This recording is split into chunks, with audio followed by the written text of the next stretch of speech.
114쪽 에스라 3장의 말씀입니다. 에스라 3장의 말씀을 우리가 드라마 바이블로 먼저 읽도록 하겠습니다. 제3장. 이스라엘 자손이 각자의 성읍에 살았더니 일곱째 달에 이르러 일제히 예루살렘에 모인지라.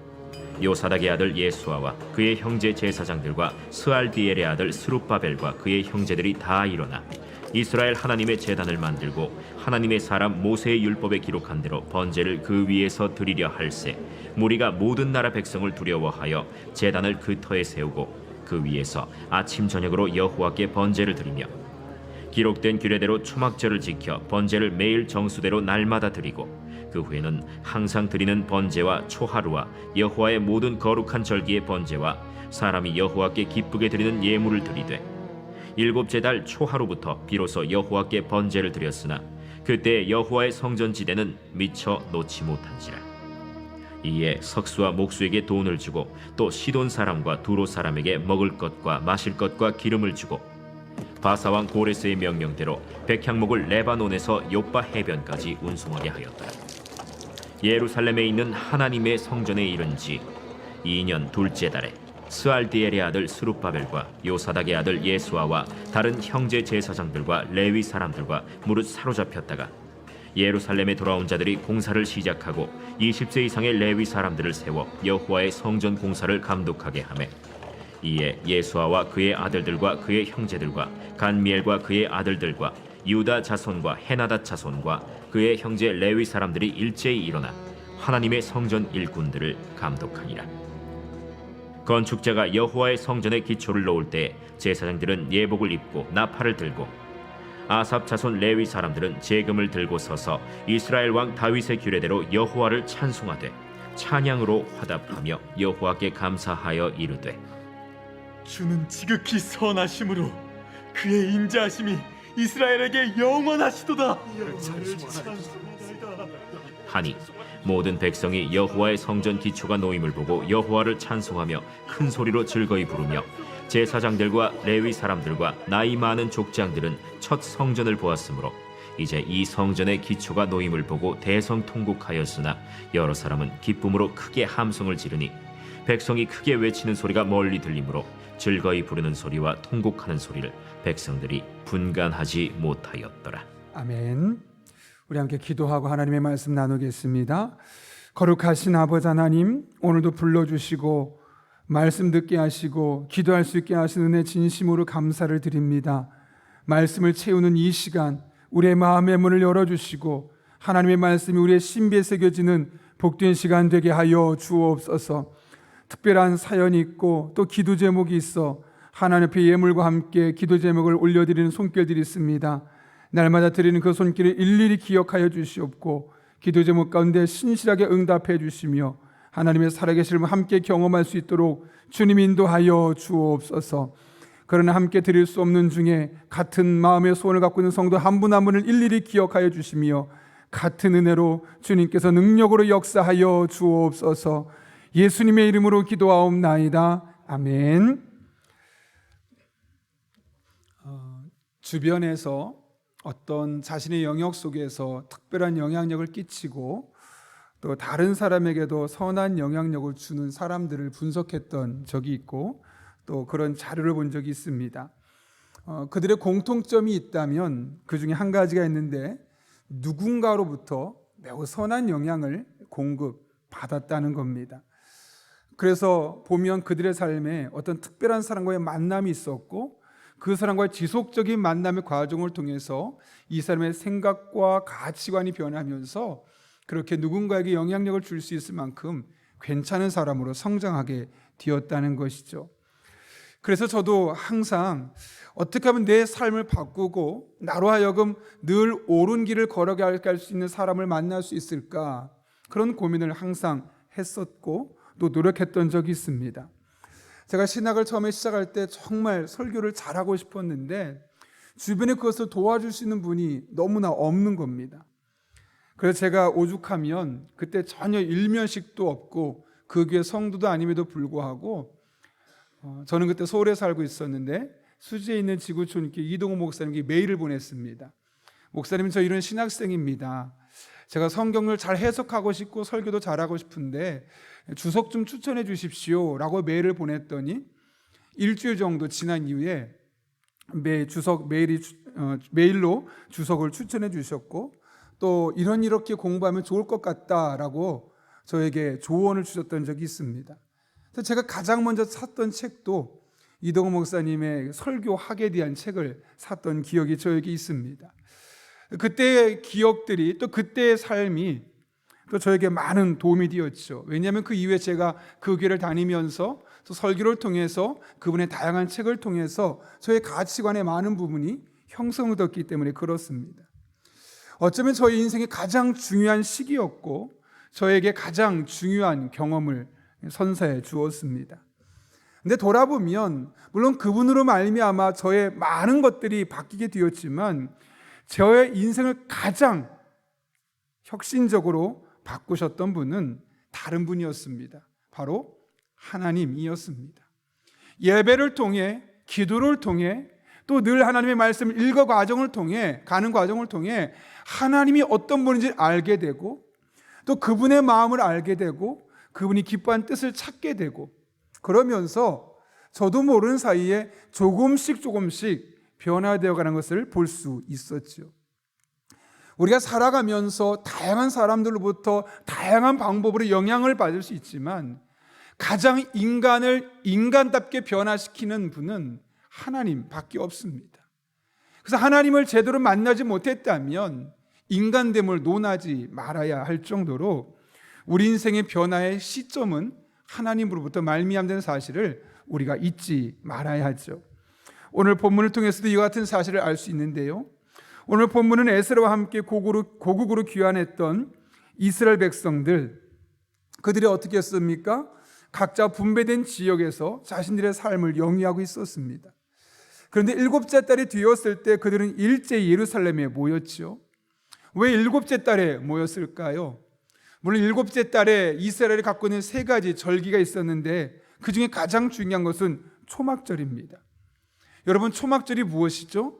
이스라엘 백성들이 애굽에서 나오고 나서 하나님께서 장막에 거하게 해주셨다, 그것을 기념하는, 다시 말하면 출애굽을 기념하는 것이 초막절이었습니다. 그런데 지금 그들이 어떤 상황입니까? 바벨론에서 나왔죠. 출바벨론 했죠. 그 시점에서 그들이 하나님 앞에 초막절을 지키려고 오게 되었다는 거죠. 여러분, 초막절을 지킨다는 것이 도대체 구체적으로 무슨 의미가 있느냐? 2절에 이렇게 기록하고 있죠. 요사닥의 아들 예수아와 그의 형제 제사장들과 스알디엘의 아들 스룹바벨과 그의 형제들이 다 일어나 이스라엘 하나님의 제단을 만들고 하나님의 사람 모세 율법에 기록한 대로 번제를 그 위에서 드리려 할세. 그들의 7째 달에 모였던 이유를 오늘 본문은 2가지로 말하죠. 첫 번째로는 하나님께 제사 드릴 제단을 만들려고, 두 번째로는 그 제단 위에서 하나님께 번제를 드리기 위해서 이들이 7째 달 초막절이 시작할 때 일제히 모였다는 겁니다. 이것을 다른 말은 뭘까요? 하나님 앞에 헌신하기 위해, 하나님 앞에 예배하기 위해 그들이 모였다라는 것이죠. 이렇게 이스라엘 백성들은 하나님 앞에 예배하러 나왔습니다. 하나님의 임재를 경험하고 하나님의 은혜를 가슴에 담고 싶어서 예배하러 나왔습니다. 그런데 그들의 예배를 방해하는 요인이 하나 생긴 겁니다. 3절에 보면 이렇게 되어 있죠. 무리가 모든 나라 백성을 두려워하여. 이게 무슨 말이겠습니까?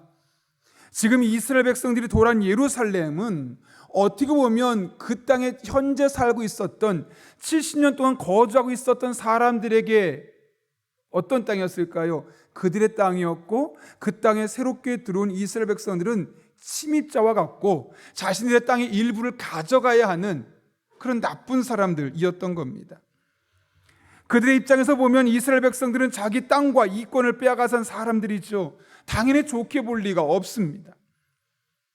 그래서 그들이 아마 중간에 괴롭히려고 혹은 여러 가지 모습으로 압력을 가했던 것 같습니다. 이스라엘 백성들은 모두 나라 백성을 두려워했다라는 라고 이야기하고 있는 것이죠. 그런데 여러분, 그들이 이 두려운 가운데 어떤 행동을 취하든가요? 너무 두려우니까, 목숨의 위협을 느껴지니까 예배 다음으로 미룰까? 초막절 다음에 지키지, 초막절만 예배인가, 그 다음 절기 때 모이면 되지 않겠는가? 얼마든지 그렇게 해도 누가 뭐라 할 수 없을 겁니다. 왜냐하면 지금 그들이 위기에 처해 있고 두려움에 떨고 있고 혹여라도 이대로 지키려 하다가 수많은 사람이 죽어나갈 수 있는 상황이라면 이 지도자들에게 모여서 우리 그냥 다음 절기에 모이면 안 되겠습니까? 한다면 여러분이 지도자라면 아마 어떻겠습니까? 그들의 말을 듣고 그렇게 해볼까요? 라고도 말할 수 있는 상황이었습니다. 그런데 그들이 어떻게 했습니까?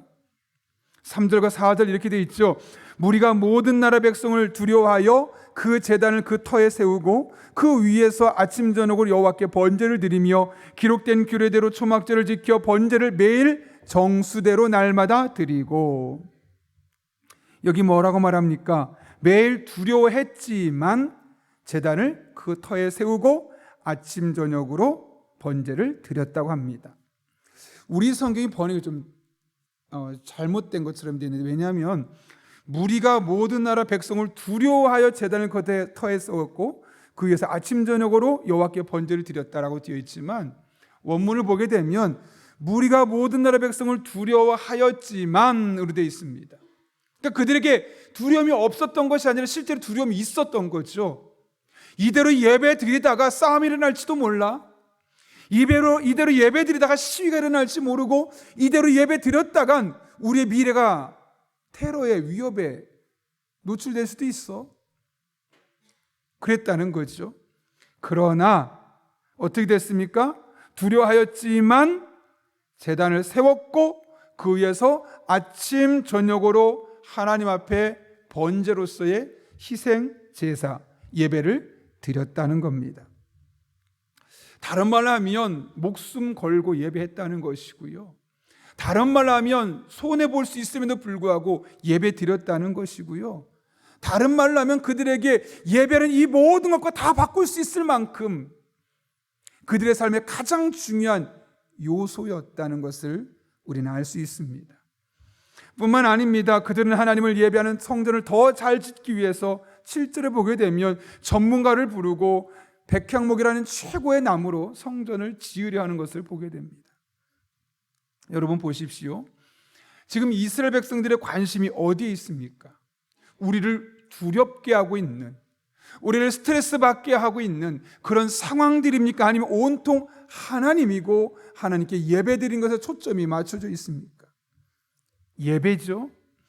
사실 지금 이 순간 이스라엘 백성들이 신경 쓸 것이 얼마나 많았겠습니까? 새로운 땅에서 새로운 사람들과 함께 새로운 관계 맺음을 해나가는 상황입니다. 더군다나 그들은 이 땅에 들어온 지 얼마 되지 않아서 미래가 불확실합니다. 그리고 주변에 위협하는 사람으로 가득 차 있습니다. 그들은 이미 70년간 예루살렘을 지배하고 있었던 이들에 비하면 침입자이기 때문에 두려울 수밖에 없는 상황입니다. 이런 상황에서 그들은 미래를 대비해서 우리의 재산을 어떻게 지켜야 할지, 새로운 땅에서 어떻게 돈을 벌어서 먹고 살아야 할지, 그 전에 있었던 바사와 바벨론의 교육 시스템과 너무 다른 교육 시스템인 이 땅에서 우리가 자녀들을 어떻게 교육해야 할지, 이런 고민이 있을 수밖에 없는 것 아니겠습니까? 쉽게 말하면 한국 살던 사람이 미국에 간 겁니다. 전혀 새로운 곳에서, 새로운 문화 속에서 나도 적응해야 되고 우리 애들도 적응하려면 얼마나 힘든 시간이겠습니까? 더군다나 그들이 유색인종이라고 우리를 좋게 보지 않는다면 그곳에서 하루하루는 불안하고 하루하루 스트레스 받을 수밖에 없는 상황이죠. 그러나 그들은 그것들만 고민하며 예배 현장에서 멀어지고 예배를 뒤로 하기보다는 오히려 예배를 가장 삶의 중심으로 앞장서고 있음을 보게 됩니다. 오해하지 마십시오. 이런 것들이 필요 없다는 것이 아닙니다. 우리 또한 이 땅에서 살기 위해서 투기해서는 안 되지만 적어도 우리가 살아야 할 집이 필요합니다. 함께 먹고 살기 위해서 깨끗한 방법으로 돈을 벌어야 하며 크리스천 자녀들이 믿지 않는 이들에게 선한 영향력을 끼칠 수 있도록 신앙생활과 학업에서 좋은 평가를 받을 수 있도록 우리 아이들을 교육해야만 합니다. 문제는 이런 것들에 온통 사로잡혀 있어서 마땅히 우리의 영혼을 소송케 하고 우리의 삶에 생명을 주는 하나님의 예배를 소홀히 하거나 예배를 뒤로 미루는 일이 있다면 그거는 잘못된 결정이라는 것이죠. 여러분, 예배가 우리 삶의 중심이 되어야 합니다. 우리의 삶의 필요를 위해서 예배를 조정하는 것이 아니라 잘 드려진 예배를 위해서 우리의 삶을 오히려 조정해야 하는 것이죠. 이와 관련해서 호세 메시지는 우리에게 영적인 긴장감을 선사하는데요. 호세 4장 11절과 12절에 이렇게 기록되어 있습니다. 음행과 묵은 포도주와 새 포도주가 마음을 빼앗느니라. 내 백성이 나무에게 묻고 그 막대기는 그들에게 고하나니 이는 그들이 음란한 마음에 미혹되어 하나님을 버리고 음행하였음이니라. 음행과 묵은 포도주, 새 포도주가 마음을 빼앗는다고 했습니다. 음행이 무엇이겠습니까? 나 즐겁게 만들어주는, 내 마음에 쾌락을 안겨주는 좋은 요소들, 취미가 될 수 있고 혹은 본인이 좋아하는 TV 프로그램이 될 수 있고 또 좋아하는 다양한 활동들이 될 수 있겠죠. 또는 그 모임이 될 수도 있겠고요. 뿐만 아니라 여기는 묵은 포도주와 새 포도주는 가나안 땅에 들어가서 먹을 소산을 의미하는 것으로서 내 인생을 풍요롭게 만들고 내게 축복이라고 생각되는 것들을 의미할 때 포도주라고 말합니다. 그래서 내 인생을 즐겁게 만들고 내 삶을 유익하게 만들 것이라 생각되는 그것들이 무슨 일을 합니까? 우리 마음을 빼앗아가 버립니다. 여러분의 생활을 평안하게 만들어주고 여러분의 마음을 즐겁게 하고 여러분이 여유 있는 삶을 살 수 있도록 만들어주는 그것들이 여러분에게 유익한 것인데요, 그것들이 여러분의 마음을 빼앗아가 버립니다. 그 결과는 무엇입니까? 그 음란한 마음에 미혹되어 하나님을 버립니다. 하나님을 떠납니다. 하나님 없이도 여전히 세상이 즐겁습니다. 하나님 없이도 이 세상에서 누리는 것, 이 세상에서 내가 해놓은 것만으로도 먹고 살만하니 하나님 굳이 의지할 필요가 없는 겁니다. 그렇게 점점 우리로 하여금 우리의 마음의 중심을 빼앗아서 하나님으로부터 멀어지게 만드는 것이죠. 나를 즐겁게 만들었던 것인데, 나를 기쁘게 만들어주는 것인데, 내 마음에 만족감을 주는 것인데, 나를 복되게 하는 것인데, 내가 지금까지 그것을 얼마나 많이 노력해 왔는데, 그런데 그것이 우리의 마음을 빼앗아서 하나님과 멀어지게 한다면 우리가 과연 어떻게 해야 되겠습니까? 그런데 여러분, 반대로 욥의 모습은 우리에게 영적인 자극을 주는데요, 욥기 1장을 보게 되면 욥에 대해서 이렇게 묘사합니다. 온전하고 정직하여 하나님을 경외하며 악에서 떠난 자 1등 신앙인이라고 바꿀 수 있겠죠. 거기 아들이 7명, 딸이 3명이었고요 유복한 가정이었죠. 그는 또한 부자였습니다. 양이 7,000마리, 낙타가 3,000마리, 소가 1,000마리, 암나귀가 500마리, 그 외 수많은 종들까지 있었습니다. 여기에다 그가 얼마나 경건했는지, 혹시라도 아이들이 생일 파티를 했다면 그 파티를 하는 가운데 혹시라도 죄를 짓지 않았을까 싶어서 늘 성결케 하고 하나님 앞에 번제를 드리겠던 사람이 바로 욥입니다. 그런데 이 모든 것, 얼마나 우리가 사실 부러워하는 것들입니까? 단 하루 만에 이 모든 것이 물거품처럼 사라져버렸습니다. 스바 사람과 갈대 사람이 쳐들어옵니다. 그래서 동물들을 다 빼앗아가고 종들을 죽여버렸습니다. 자네들이 큰아들 집에서 모여서 파티하고 있는데 갑자기 태풍이 불어와서 다 깔려서 10명의 자네들이 다 죽어버렸습니다. 여러분의 삶에 만약 이런 인생의 폭풍우가 불었다면 여러분은 어떤 행동을 취할 것 같습니까? 재산 다 없어졌고요, 자네들 다 한순간에 죽어버렸습니다. 더군다나 나는 하나님을 잘 섬기고 누구보다 예배를 잘 드렸고 많은 사람이 정말 저 사람만한 사람 없다라고 박수칠 만한 사람이었는데 하루 만에 이 모든 일이 무너져 버린 겁니다. 여러분이 만약 지금 욥이라면 어떤 행동을 취할 것 같습니까? 그렇다면 욥은 어떻게 했을까요? 욥기 1장 20절에 바로 그날 동물들이 다 죽고 종물들을 빼앗기고 종들이 죽고 10명의 자녀들이 한꺼번에 다 죽어버린 그날 욥이 무슨 일을 했느냐? 욥이 일어나 그 소식을 듣자마자 일어나 겉옷을 찢고 머리털을 밀고 엎드려 예배하며 뭐 했다고요? 예배하며.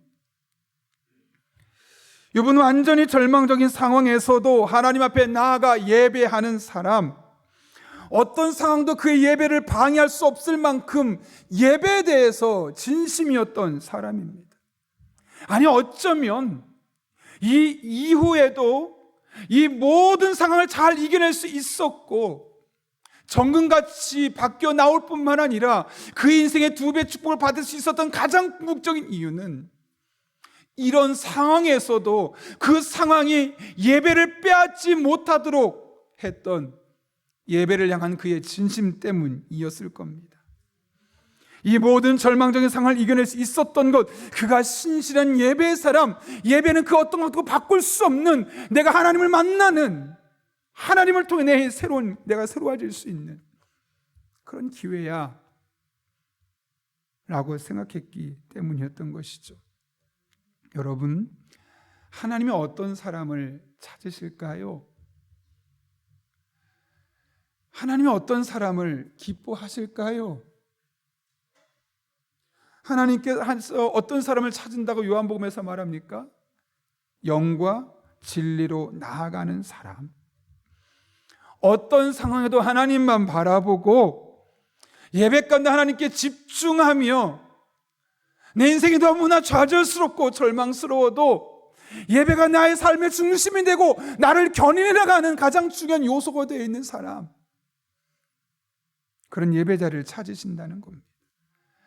그러므로 예배를 통해 하나님의 살아계심을 경험하고 위로를 경험하고 소망을 발견하길 원한다면 예배 드리십시오. 드리되 잘 드리십시오. 하나님께 집중해 보십시오. 이와 관련해서 스크루테이프의 편지로 유명한 C.S. 루이스가 잘 드리는 예배에 대해서 이렇게 말했습니다. 좋은 구두는 신어도 신은 줄 모르게 발이 편하고 걷고 싶은 대로 걸어갈 수 있습니다. 그렇죠? 좋은 구두는 너무너무 발이 편한 구두입니다. 계속 이어서 좋은 독서는 눈이나 불빛이나 활자에는 정신을 안 뺏기고 그 의미에만 집중하는 것입니다. 그렇죠? 좋은 독서는 그 책의 내용이 무엇인가를 잘 파악하는 것이지, 불빛이 좋지 않다, 저기에 분위기가 좋지 않다, 이런 거 크게 의미 없다는 겁니다. 그러면서 이렇게 말합니다. 좋은 예배도 그렇습니다. 좌석이나 건물이나 인도하는 사람이나 옆에 있는 그 누구에게도 마음이 빼앗기지 않고 오직 주 예수님과 하나님께만 집중해 드리는 예배입니다. 다시 한번 읽어드려 볼까요? 좋은 예배도 그렇습니다. 좌석이나 건물이나 인도하는 사람이나 옆에 있는 그 누구에게도 마음을 빼앗기지 않고, 저는 한 가지 더 덧붙이고 싶습니다. 음행이나 오래된 포도주나 새 포도주에 마음을 뺏기지 않고, 나를 즐겁게 하는 것들 혹은 내 인생의 축복이 되는 것들에 마음을 빼앗기지 않고 오직 주 예수님과 하나님께만 집중해 드리는 예배, 그런 예배가 잘 드리는 예배라고 말씀하고 있는 것이죠.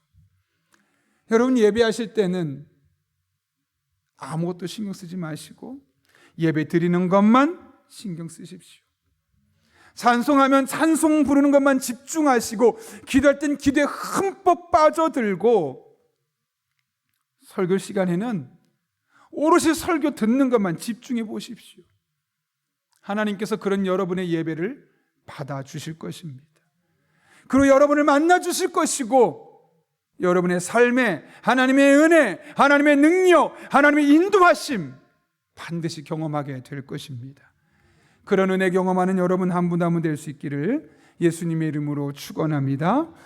우리 함께 기도하겠습니다. 거룩하신 아버지 하나님, 오늘 이스라엘 백성들이 바벨론에서 바사에서 예루살렘으로 돌아오고 나서 일곱째 달에 하나님을 예배하러 모였음을 보게 하신 것. 그러나 그들의 마음에 두려움이 있었고 그 두려움으로 말미암아 예배가 그쳐질 수 있었지만 그 두려움을 뛰어넘어 예배를 드렸던 그들의 모습을 통해 우리 또한 하나님 앞에 어떤 예배자가 되어야 할지를 깨닫게 됩니다. 하나님 바라보고 하나님을 의지하며 믿음으로 나아갈 때 예배를 통해 우리를 찾아오신 하나님 다 만나는 주의 종들 되게 하여 주옵소서. 특별히 2주간에 걸친 이 새벽기도마다 하나님 앞에 집중하고 나아갈 때 우리를 만나주시고 우리의 삶을 새롭게 하신 하나님의 은혜가 경험되게 하여 주옵소서. 예수님의 이름으로 기도하옵나이다. 아멘.